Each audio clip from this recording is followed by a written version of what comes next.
এখন তো ভরপুর পাকা আমের সিজন, তাই পাকা আম দিয়ে খুব সহজেই কিন্তু মজাদার এই সন্দেশগুলি তৈরি করা যাবে। আর এভাবে এই সন্দেশগুলি তৈরি করলে খেতে যেমন মজা হয়, এটা দেখতেও কিন্তু বেশ ভালো লাগে। তাহলে চলুন দেখে নিই কিভাবে খুব সহজেই এই সন্দেশগুলি তৈরি করে নেওয়া যায়।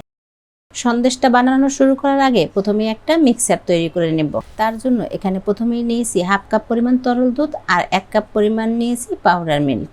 এবার এই তরল দুধ আর পাউডার মিল্কটা একসাথে একটি মিক্সিং বোলে নিয়ে নিলাম। এরপর এই দুই ধরনের মিল্ককেই কিন্তু একসাথে খুব ভালো করে মিশিয়ে নেব।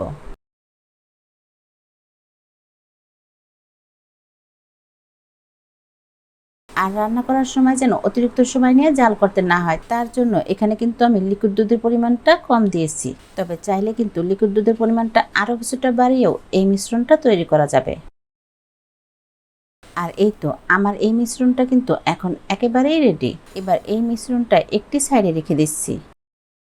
আর যেহেতু পাকা আমের সন্দেশ তৈরি করছি, তাই এখানে মিষ্টির সাথে 2টি পাকা আম ছোট করে কেটে নিয়েছি। এবার এই আমগুলি আমি যতটা সম্ভব ব্লেন্ডারে খুব ভালো করে ব্লেন্ড করে নিব। আর এই তো কোনো রকম পানি ছাড়াই কিন্তু এই আমের পিউরিটুকু আমি তৈরি করে নিয়েছি।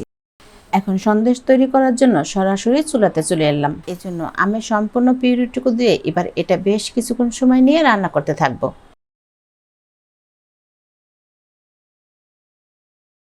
আর এরই মধ্যেই কিন্তু এভাবে এই আমের পিউরিটা নেড়ে চেড়ে প্রায় 4 থেকে 5 মিনিট সময় নিয়ে রান্না করে নিয়েছি। এখন আগে যে দুধের মিশ্রণটা রেডি করে রেখেছি সেটা দিয়ে দিতে হবে। এবার কাজ হলো আমের এই পিউরির সাথে দুধের এই মিশ্রণটা খুব ভালো করে মিশিয়ে নেওয়া। আর এই কাজটি কিন্তু অনবরত নাড়াচাড়ার উপর থেকেই করে নিতে হবে। আর দুধের এই মিশ্রণটা আমি যেহেতু বেশ ঘন করেই তৈরি করেছি, তাই এটা রান্না হতে কিন্তু তত বেশি সময়ও লাগবে না। আর রান্নার এই পর্যায়ে দিব 1 টেবিল চামচ পরিমাণ ঘি আর সামান্য এলাচ পাউডার। এতে করে যেটা হবে, সন্দেশগুলোতে খুবই সুন্দর সুঘ্রাণ পাওয়া যাবে। এখন এই সব কিছু আবারও একসাথে নেড়েচেড়ে মিশিয়ে কিছুক্ষণ সময় নিয়ে জাল করতে থাকবো। আর এভাবে জাল করলে দেখা যাবে কি অল্প কিছুক্ষণ সময়ের মধ্যেই এটা ঘন হয়ে এসেছে। তাই সন্দেশগুলি মিষ্টি করার জন্য আমি এখন এতে অ্যাড করব কিছুটা পরিমাণ কনডেন্স মিল্ক। চাইলে কিন্তু কনডেন্স মিল্কের পরিবর্তে চিনি দিয়েও এই সন্দেশটা বানিয়ে নেওয়া যাবে, তবে কনডেন্স মিল্ক দিয়ে তৈরি করলেই এটা খেতে সব থেকে বেশি ভালো লাগে।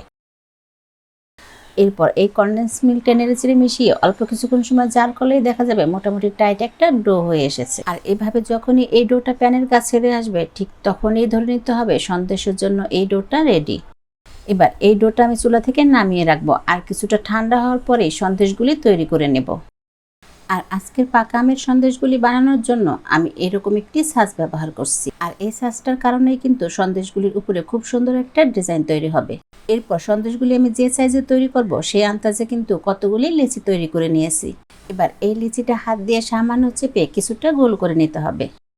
আর এই সাজটি দিয়ে সন্দেশগুলি তৈরি করা কিন্তু খুবই ইজি। এভাবে সাজটা ডোয়ের উপর রেখে 2-1 বার চাপ দিলেই কিন্তু খুব সুন্দর ডিজাইনের একটা সন্দেশ তৈরি হয়ে যাবে। আর এই তো এভাবেই কিন্তু খুব সহজে এই পাকা আমের সন্দেশগুলি বানিয়ে নেওয়া যায়। তাহলে আশা করি সহজভাবে তৈরি করা সন্দেশের এই রেসিপিটি আপনাদের কাছে ভালো লাগবে। এরপর এই একইভাবে কিন্তু আমি বাকি সন্দেশগুলিও বানিয়ে নেব। আর এই সন্দেশগুলি আমি আমার পছন্দ মতো সাইজে বানিয়ে নিয়েছি। আপনি চাইলে কিন্তু এর থেকে মোটা অথবা পাতলা করেও বানাতে পারেন। আর এভাবে এই সন্দেশগুলি একবার বানিয়ে যদি ফ্রিজে নরমালে রেখে দেওয়া হয়, তাহলে কিন্তু 1 মাসেরও বেশি সময় রেখে খাওয়া যাবে। আর আমি সব কিছু যে পরিমাণে ব্যবহার করেছি তা থেকে কিন্তু এই তো এইরকম 8টি সন্দেশ তৈরি হয়েছে। একবার হলো সন্দেশের এই রেসিপিটি ট্রাই করে দেখতে পারেন, আশা করি অনেক বেশি ভালো লাগবে। আর আজকের মতো এখানেই শেষ করছি। সবাইকে অনেক বেশি ধন্যবাদ। সবাই নিরাপদে থাকেন, ভালো থাকেন। আল্লাহ হাফেজ।